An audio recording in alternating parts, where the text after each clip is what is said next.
9. Quissing the Dungeon. Well, it wasn't a war chief. Quiz eyed the hole set into the side of a large clearing. The sign tacked to the top of the entrance was clear in its intent. Quiz rolled his tongue around, digging out egg from between two teeth. Normally, a dungeon usually did its best to lure people in by ways of warmth, alluring entrances, women's laughter, a flash of gold.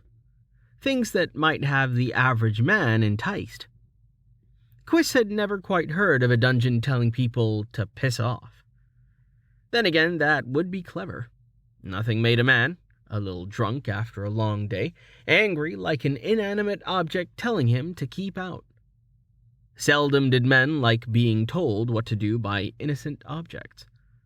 In Quiz's questionable education, he found that a dungeon was usually one thing: trouble. Well, he was being unfair. The richness of the hill grass around him, the blooming flowers hiding just out of sight in the underbrush, the screeching noises of animals trying to bed one another, usually in dangerous fashion, and even the clear babbling noises of nearby streams sounded out. Dungeons were good for the land. It was akin to a blackout that sucked up crappy mana and objects and leaked much better mana over time. Like a strict husband or wife that took in a lout of a man out of the gutter, bedded him, wed him, then cleaned up his act. Perhaps that was Quiss's own personal, perfect, logical thoughts on marriage shining through again. But he dismissed that thought before he shot the happy singing bird not far away.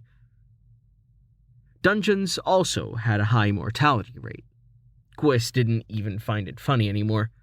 Idiots waiting in line for months for a turn in some slimy dungeon, and instead of training, they would sleep or gamble away their grandfather's rusty set of mithril armor that definitely would have saved their lives. Quiss honestly found the dungeon culture to be a bit of a mess. For Luan had a handful of the things. A great city had been built around one once, and then it promptly collapsed, as they failed to take into account such things as trade routes, seasonal changes, general meaning of what it would take to keep a city running off random chance loot drops, and chests that may or may not kill you. Last he heard, the city had decided to downgrade to a heroic villa for adventurers, to spend the day in a spa before heading off to strike mediocre riches, or die from a slime that looked like a mundane slime, but was actually a royal jelly. Common mistake. Not one people often made twice. His research into the deepest dark tomes and scrolls had revealed the way to discern the way to tell the difference. The royal jelly had a tiny crown and oozed with elegance. Quiss turned and, without much hurry, walked back to the village. He needed to call a town meeting, and that meant waking up Haldy. Quiss's features soured to the point he felt ill. Why did he have to wake Haldy? He sighed and patted his navy jacket. Peacekeeper duties at their finest. He briefly entertained the idea of letting the dungeon be and ignore it until problems cropped up. But it sounded like it had already eaten one hunting party, and a farmer, and maybe a pig. Those were problems. Quiss rolled his tongue again and eyed the forest to the far side. The thought came into his head despite his protests. The monsters of the forest would be drawn to this area. Goblins, unreasonably large spiders, lizard people who decided to kill other people, and angry bushes. Quiss hoped the bushes stayed in the forest. He'd rather not fight them again. His allergies acted up at the worst times when he was casting a spell. A fireball was not meant to defy natural order, like it did the last time he sneezed mid-cast and burned a goblin into a duck.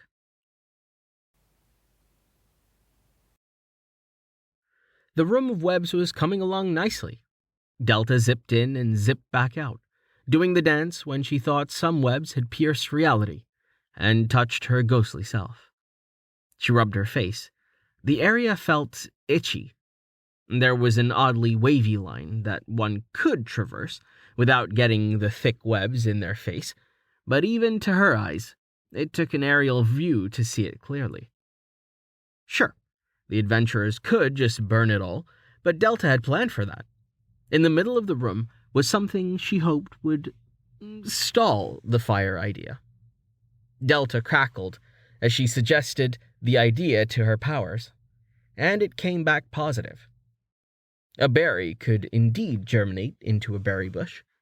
It seemed with some additional mana cost she could just up and skip the growth stage. The only off thing is that bush came without berries.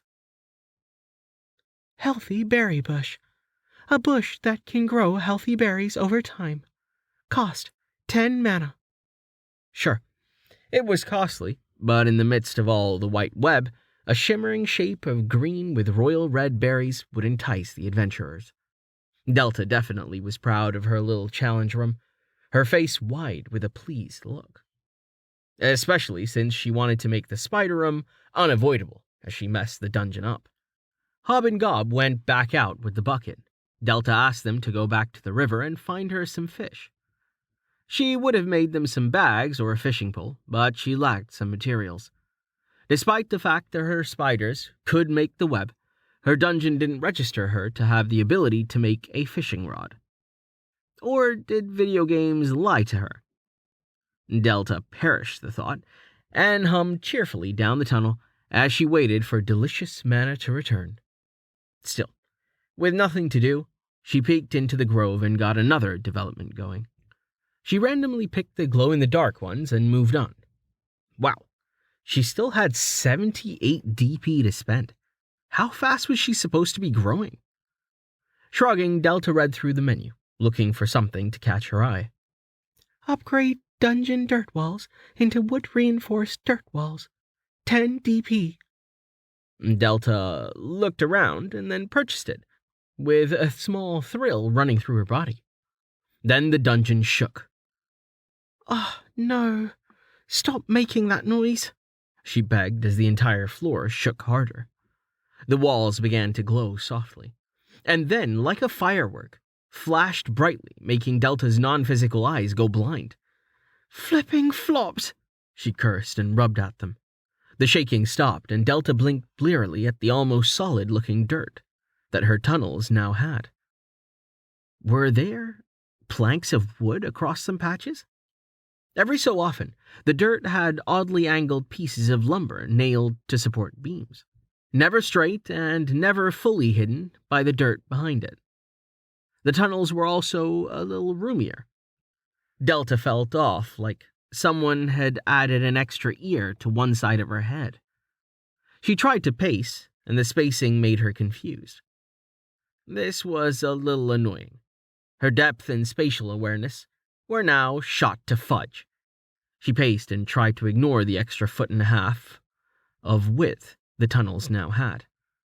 Delta paced, trying to find her stride, forgetting to purchase anything else for a while.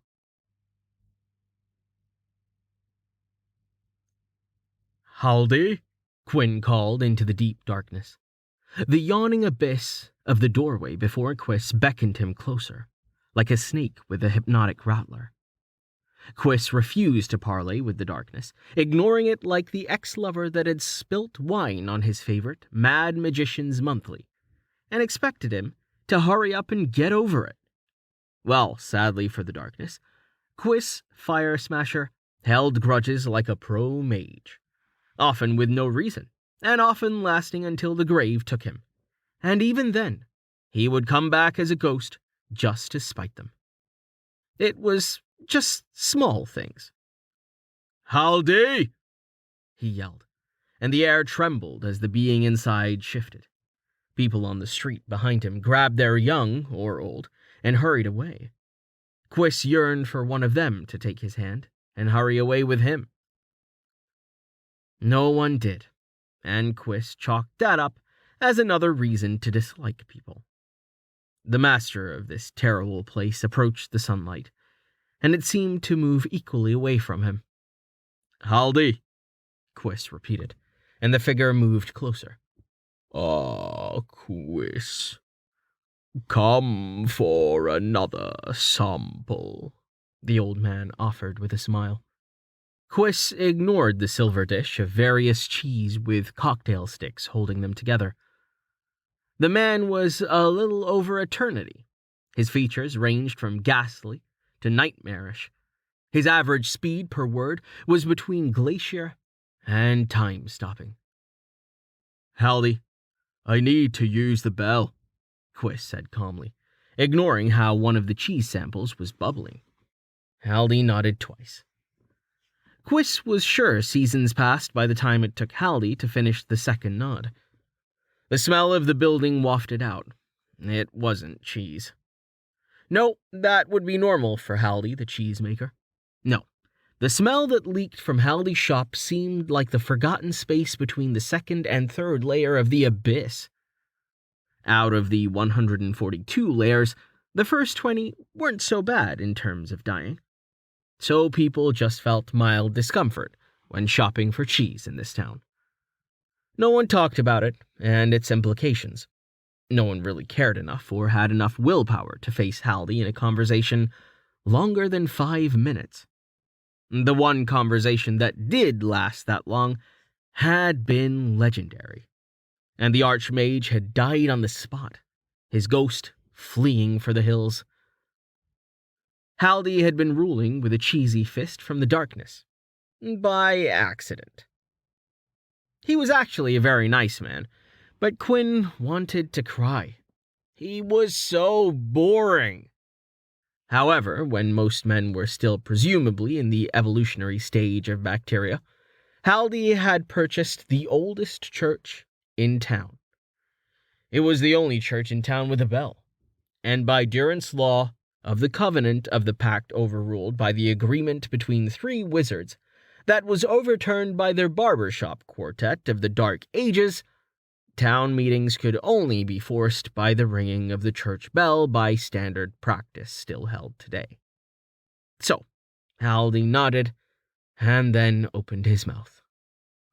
"I learned the most interesting thing about cheese last month. Did you know?" Haldy began, and the stairs at the far end looked blocked off by cheese crates. They would need to be moved, but something had leaked over them, making them sticky to the touch. "Warmed by a basilisk. Then a fondue can actually not leak off the sweet stick," Haldy went on, and Quiss grew weak. He must hurry, before the cheese abyss took him.